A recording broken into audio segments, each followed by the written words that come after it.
Assalamualaikum warahmatullahi wabarakatuh. Apakah suara saya sudah terdengar, Bapak Ibu?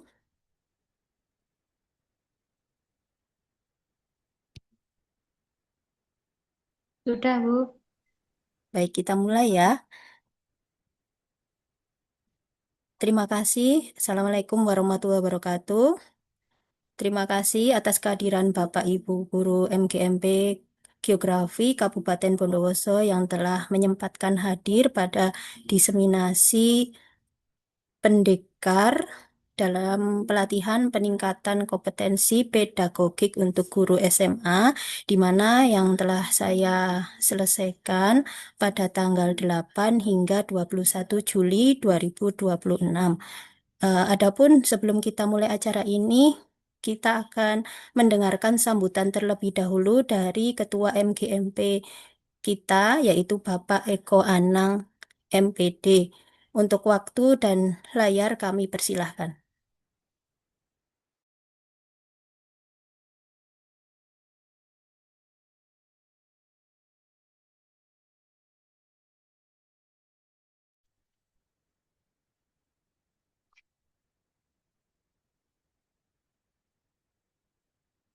Tes, tes. Bisa didengar ya? Ya, Pak, silahkan. Baik, terima kasih. Assalamualaikum warahmatullahi wabarakatuh. Waalaikumsalam warahmatullahi wabarakatuh. Hamdan wa syukranillah. Allahumma sholli wa sallim wa barik ala sayyidina Maulana Muhammad. Bapak tuh yang kami hormati seluruh peserta Zoom meeting, rekan-rekan anggota MGMP Geografi Kabupaten Bondowoso. Bisa didengar ya? Bisa, Pak. Baik, makasih. Yang terhormat Ibu Titis dari SMA Negeri 1 Bondowoso.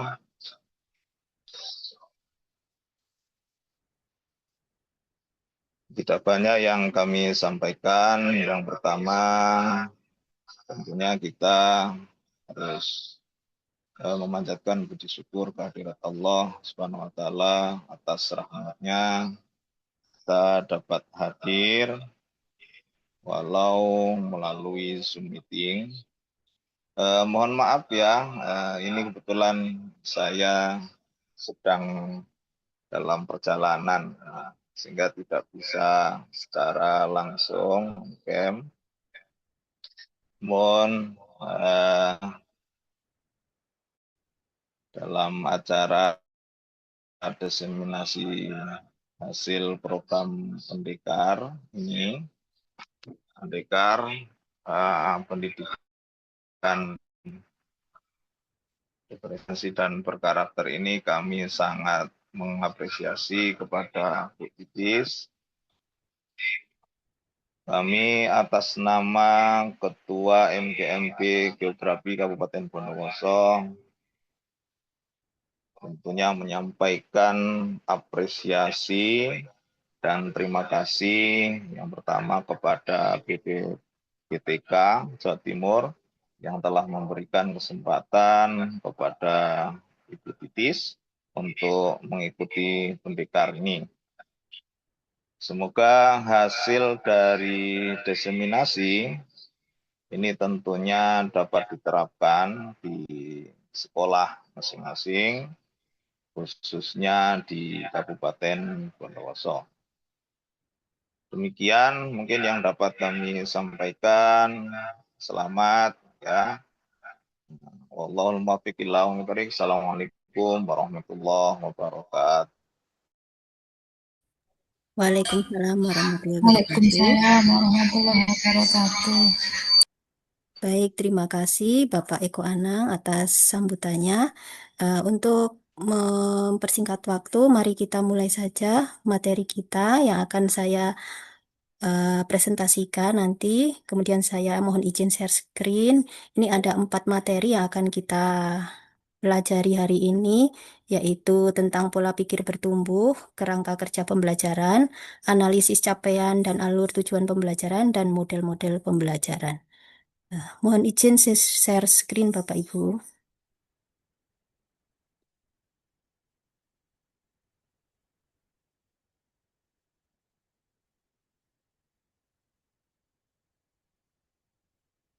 Apakah sudah terlihat?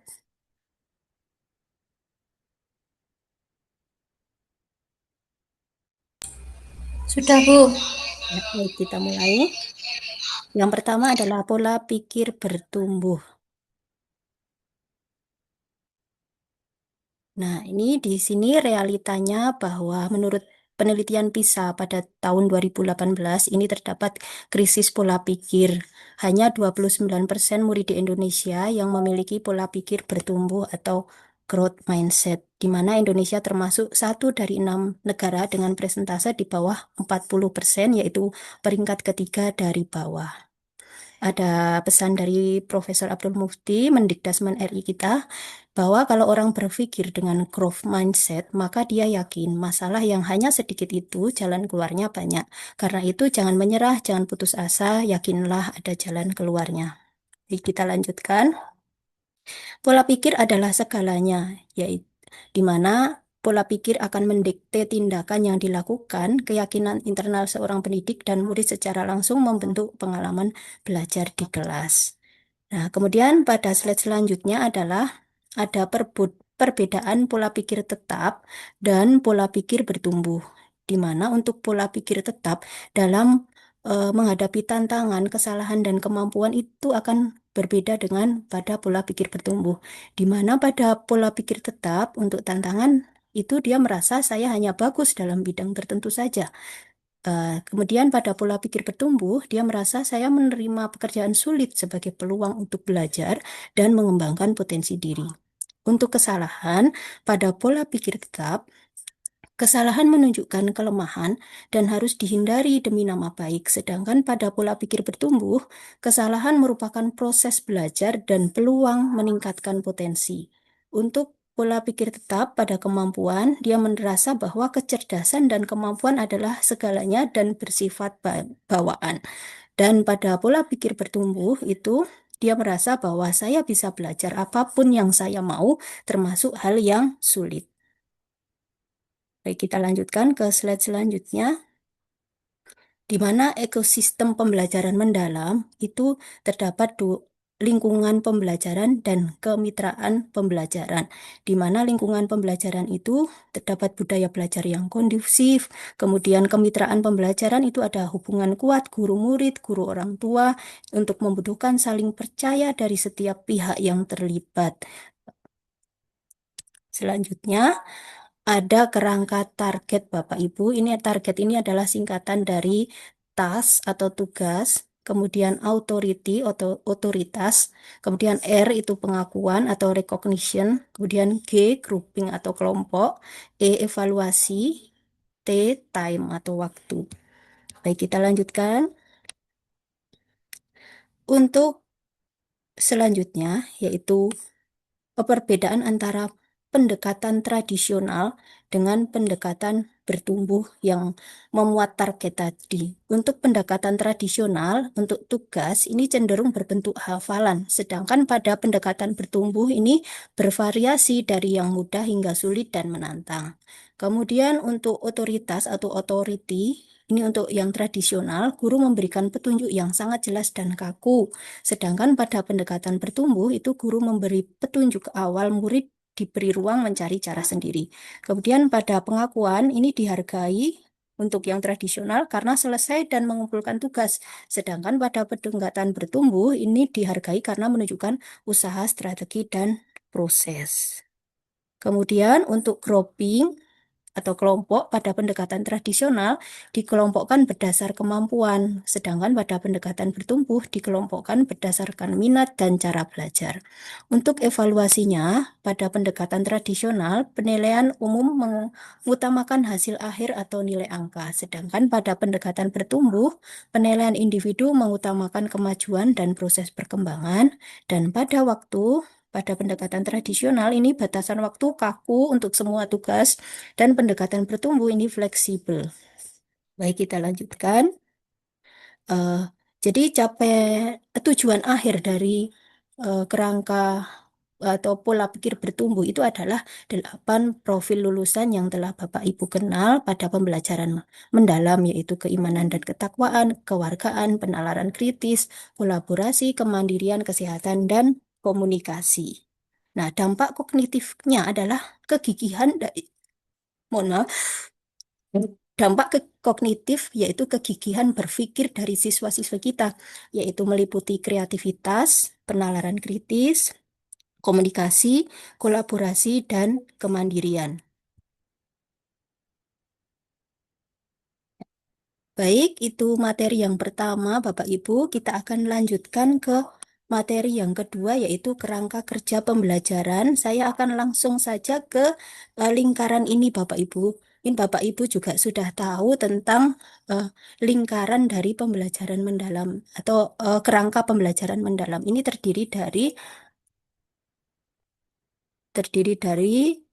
4 lingkaran. Yang pertama adalah intinya. Inti ini adalah dimensi profil lulusan yang ada 8, yang tadi Bapak Ibu. Kemudian cincin yang kedua adalah prinsip pembelajaran mendalam, yaitu berkesadaran, bermakna, dan menggembirakan. Kemudian cincin yang selanjutnya adalah cincin tengah, itu disebut pengalaman belajar atau tahapan kognitifnya, meliputi memahami, mengaplikasi, dan merefleksi.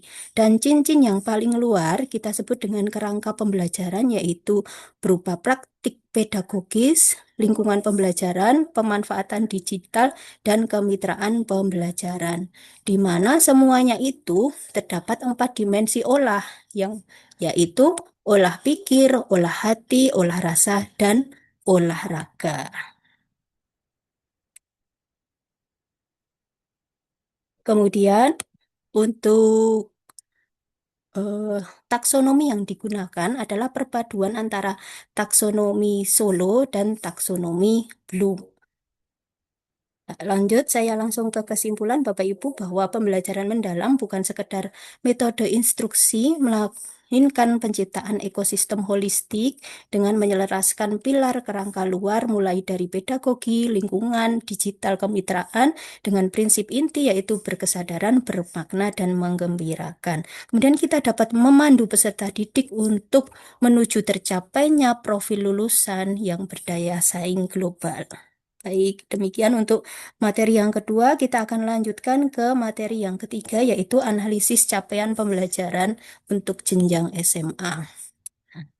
Di mana untuk CP ini kan berasal dari dokumen kurikulum dari pemerintah. Ini sudah ada ya Bapak Ibu.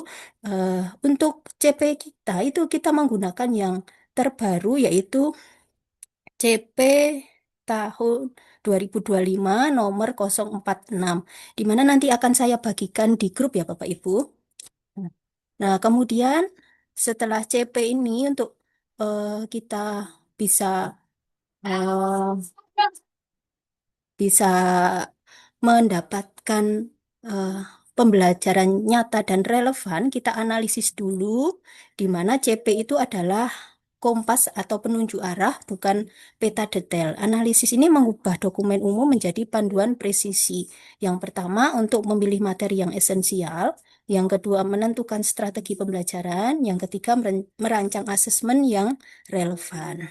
Nah, langkah-langkahnya bagaimana cara untuk menyusun eh, tujuan pembelajaran tadi? Yang pertama adalah memahami konsep dasar CP, kemudian merumuskan TP, dan yang terakhir adalah merancang ATP. Yang selanjutnya, capaian pembelajaran ini merupakan kompetensi esensial yang harus dicapai oleh murid di setiap fase, yang berfokus pada esensial, fleksibilitas, dan orientasi jangka panjang. Kemudian capaian pembelajaran ini juga harus memperhatikan rasional, kemudian tujuan, karakteristik, dan elemen. Di mana kita harus memperhatikan fase pembelajaran kita untuk di jenjang SMA adalah pada fase E dan fase F. Selanjutnya, dalam merumuskan tujuan pembelajaran, itu kita harus tahu kompetensinya apa. Ini gunakan kata kerja operasional, ditambah lingkup materinya, yaitu berupa konten atau konsep utama atau esensial yang perlu dipahami, dan akhirnya kita akan mendapatkan TP atau tujuan pembelajaran. Pada tahap ini TP belum diurutkan, hanya dirumuskan agar lebih konkret dan operasional. Kemudian cara merumuskan tujuan pembelajaran bagaimana? Yang pertama, merumuskan secara langsung berdasarkan dokumen CP. Yang kedua, menganalisis kompetensi dan konten. Yang ketiga, merumuskan lintas elemen. Lanjut, ini ada roadmap-nya, alur tujuan pembelajaran, mulai dari awal fase, kemudian kita menyusun TP1, TP2, dan seterusnya hingga akhir fase. Kemudian ada 5 prinsip merancang ATP. Yang pertama, dikembangkan tiap fase, kemudian wajib kolaboratif seperti MGMP, kemudian sesuai karakteristik kompetensi tiap mapel, kemudian fokus murni pada pencapaian pembelajaran, dan urutan ditunjukkan dengan nomor atau huruf. Kemudian ini metode pengurutannya ini dari konkret ke abstrak atau dari mudah ke sulit, kemudian deduktif, kemudian berhierarki, prosedural, dan scaffolding. Lanjut. Nah, sehingga kita akan mendapatkan tujuan pembelajaran dari CP tadi. CP capaian pembelajaran kita rumuskan menjadi TP1, TP2, TP3, dan kemudian TP-TP tersebut kita rumuskan menjadi ATP atau alur tujuan pembelajaran. Nah, sumber referensinya ini adalah Permendikdasmen nomor 46 tahun 2025 tentang capaian pembelajaran. Nah, ini yang akan kita gunakan dan nanti akan saya share gitu Bapak Ibu. Nah, kemudian yang kedua adalah panduan pembelajaran dan asesmen. Itu materi yang ketiga. Kita langsung ke materi yang terakhir adalah inovasi pembelajaran dalam pembelajaran mendalam. Nah, ini ada paradigma lama dan paradigma baru, di mana paradigma lama itu bersifat instruktif dan pasif, kemudian fokus pada kepatuhan terhadap tuntutan tugas. Sedangkan pada paradigma baru ini melibatkan aksi kreatif, kolaborasi, dan kemandirian, kemudian bergeser menjadi tanggung jawab dan penggunaan design thinking. Nah, inovasi pembelajaran ini ada sintaknya, yaitu mulai dari identifikasi, kemudian perencanaan, yang ketiga prototipe, kemudian uji coba, dan implementasi. Kemudian ada risikonya, mitigasi risikonya bagaimana kita kalau menemukan tantangan, kita harus menyiapkan solusi-solusinya. Nah, dalam pembelajaran mendalam, kita dapat menggunakan model-model pembelajaran seperti memakai Project Based Learning atau PJBL, kemudian PBL atau Problem Based Learning, Inquiry Learning, dan Discovery Learning. Mungkin Bapak Ibu juga sudah terbiasa menggunakan model-model ini ya. Ini nanti saya share saja untuk sintak-sintaknya, mulai dari PJBL, kemudian PBL, inquiry, hingga discovery. Nah, di mana model-model tersebut dapat diinovasi Bapak Ibu menggunakan strategi pelengkap, yaitu blended learning, gamification, multiliterasi, embodied learning, experiential learning, dan computational thinking. Nah, selanjutnya, untuk yang materi ketiga ini, eh, materi yang ketiga akan kami lanjutkan ke materi yang selanjutnya, yaitu pengimplementasian dari eh, pelatihan yang telah saya lakukan, Bapak Ibu. Saya stop share sebentar, nggih. Nah, saya ini telah kebetulan sudah melakukan implementasi di SMA Negeri 1 Bondowoso. Eh, saya akan menampilkan share screen-nya.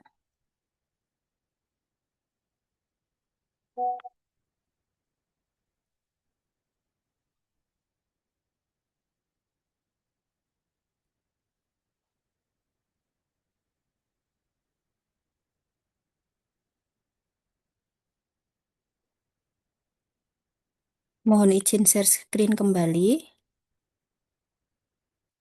Ini adalah implementasi saya.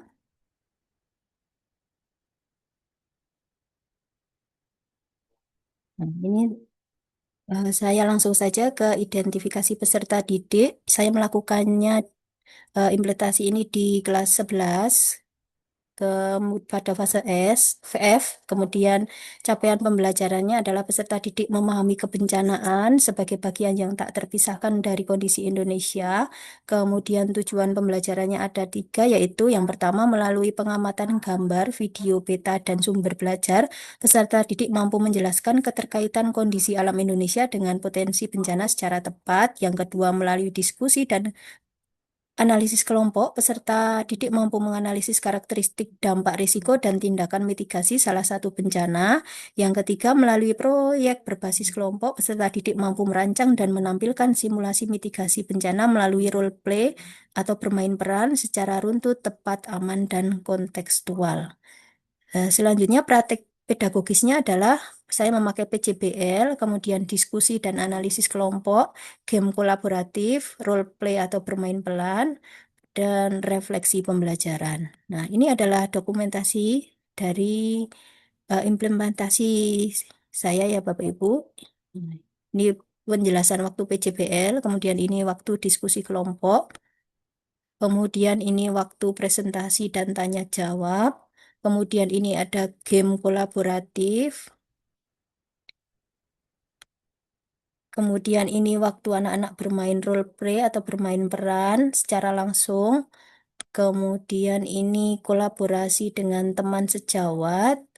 Kemudian ini ada anak-anak yang membuat video dari role play. Saya putar sedikit saja ya Bapak Ibu. Nah, ini anak-anak membuat eh, dokumentasi dalam bentuk video saat se- saat bencana, setelah bencana, dan sebelum bencana. Kemudian ini refleksi dari anak-anak. Dan itu yang saya lakukan, Bapak Ibu. Kemudian ini ada contoh RPP yang mungkin nanti juga akan saya share di grup ya Bapak Ibu.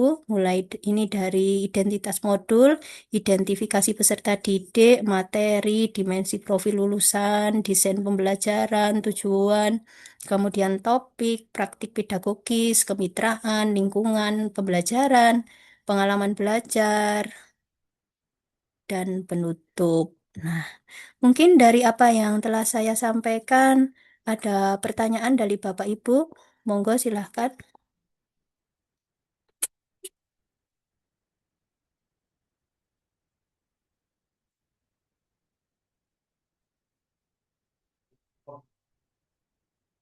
Halo, mungkin ada pertanyaan dari Bapak Ibu? Monggo dipersilahkan. Halo, Ya, halo Bu Nur. Monggo. Apa kabar Bu izin Nur? Ibu. Oke, monggo. Ya, izin bertanya nggih. Oke. Hmm, jadi sebelumnya tadi penjelasan materi dari Bu Titis ini sangat-sangat luar biasa sekali ya Bu ya.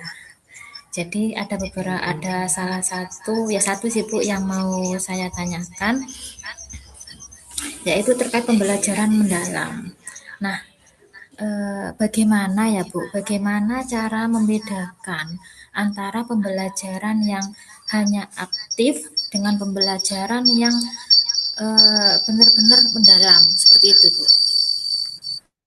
Baik, terima kasih Bu Nur atas pertanyaannya. Mohon izin menjawab.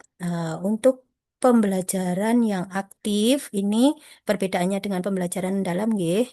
Kalau pembelajaran aktif itu ditandai dengan peserta didik itu banyak terlibat dalam kegiatan, kemudian berdiskusi, bertanya, bekerja kelompok atau presentasi saja. Sedangkan pada pembelajaran mendalam, selain keaktifan juga melihat kualitas dari pemahaman dari peserta didik, yaitu ketika peserta didik mampu memahami makna materi, kemudian menerapkan pengetahuan untuk menyelesaikan masalah atau situasi nyata, serta merefleksikan apa yang telah dipelajari. Jadi, dia benar-benar menerapkan dalam kehidupan nyata dan bisa digunakan dalam kehidupannya sehari-hari. Mungkin demikian, Bu Nur. Apakah sudah menjawab atas pertanyaannya? Iya Bu, alhamdulillah sudah sangat menjawab pertanyaan saya dan sudah sangat-sangat dimengerti dan bisa dipahami Bu.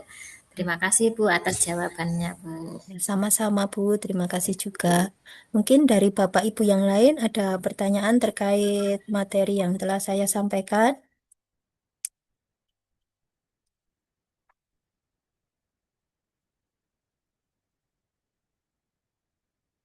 Tidak ada. Kalau tidak ada, ini karena waktu di Zoom ini sedikit sekali dan kita harus menggunakan secara efektif. Mungkin langsung saja pada refleksinya. Mungkin ada Bapak Ibu yang mau merefleksikan hasil dari belajar kita hari ini. Silakan. Izin Bu, boleh saya Bu, boleh saya lagi. Boleh, Bu. Boleh sekali. Monggo, Bu. Saya izin menyampaikan refleksi ya Bu ya.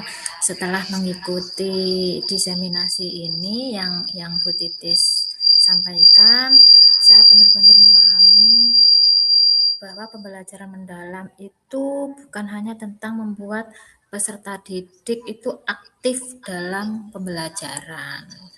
Nah, namun bagaimana peserta didik itu benar-benar bisa memahami, kemudian bisa mengaplikasikan dan merefleksikan apa yang sudah mereka pelajari. Nah, selain itu, saya juga benar-benar mampu memahami bahwa pembelajaran yang bermakna dan menggembirakan itu dapat dilakukan dengan kegiatan yang sederhana, yang mana bisa disesuaikan dengan situasi dan kondisi di kelas. Nah, kemudian setelah mengikuti diseminasi ini, saya mampu termotivasi, Bu, untuk mencoba menerapkan pembelajaran mendalam dalam pembelajaran saya di kelas, agar siswa saya itu lebih terlibat dan memperoleh pengalaman belajar yang lebih bermakna lagi. Mungkin itu saja Bu refleksi dari saya. Terima kasih sudah memberikan kesempatan untuk saya. Luar biasa, Bu Nur. Bagus sekali ya refleksinya dan penangkapan materinya luar biasa. Terima kasih banyak. Dan ini saya sudah diingatkan sama Zoom, ini kurang 1 menit. Bapak Ibu mohon maaf untuk hari ini mungkin materi yang saya sampaikan sekian. Akan tetapi kita dapat berdiskusi lagi di ruang-ruang yang lain dan di grup kita. Kemudian untuk presensi nanti akan saya share di grup, nggih. Mungkin hanya itu saja yang dapat saya sampaikan. Mohon maaf atas segala kekurangan. Eh, Sekian dulu, Bapak Ibu. Sekali lagi terima kasih atas kehadirannya. Terima kasih. Assalamualaikum warahmatullahi wabarakatuh. Saya akhiri nggih Bapak Ibu. Selamat malam, selamat beristirahat. Selamat Terima malam kasih. semuanya. Assalamualaikum. Selamat malam. Waalaikumsalam warahmatullahi wabarakatuh.